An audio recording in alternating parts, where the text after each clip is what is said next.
2년 전 그날, 당신은 분명 그 순간을 지나왔습니다. 그런데 왜 지금도 그 자리에 서 있는 것 같나요? 사실 당신이 붙잡고 있는 건 그날의 일이 아닙니다. 그날 이후 매일 반복한 그 질문입니다. 한 번쯤 이런 적이 있으시죠? 만약 그때 그러지 않았다면 아침에 눈 뜨면 떠오르고 밤에 잠들기 전에도 떠오릅니다. 분명 시간은 흘렀는데 생각만은 그날에 멈춰 있어요. 이상한 일이 아닙니다. 사람은 누구나 힘든 일을 겪으면 자연스럽게 지난 선택을 돌아보니까요. 그런데 한 가지 물어볼게요.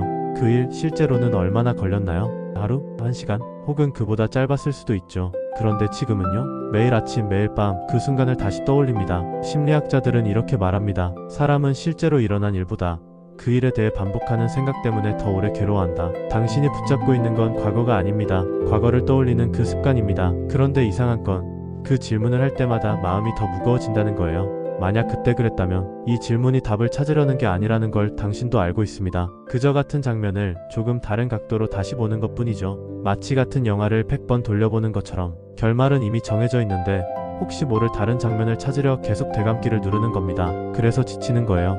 그럼 어떻게 해야 할까요? 잠깐 타임머신이 있다고 상상해보세요.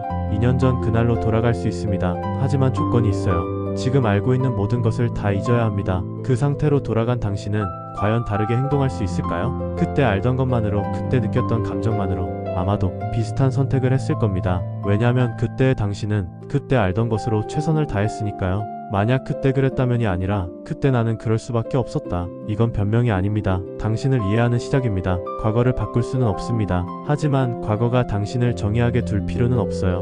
오늘부터 한 가지만 해보세요. 만약 그때 라는 생각이 떠오르면 잠깐 멈추고 이렇게 말해보는 겁니다. 그때 나는 최선을 다했어. 지금은 다르게 할 수 있어. 처음엔 어색할 거예요.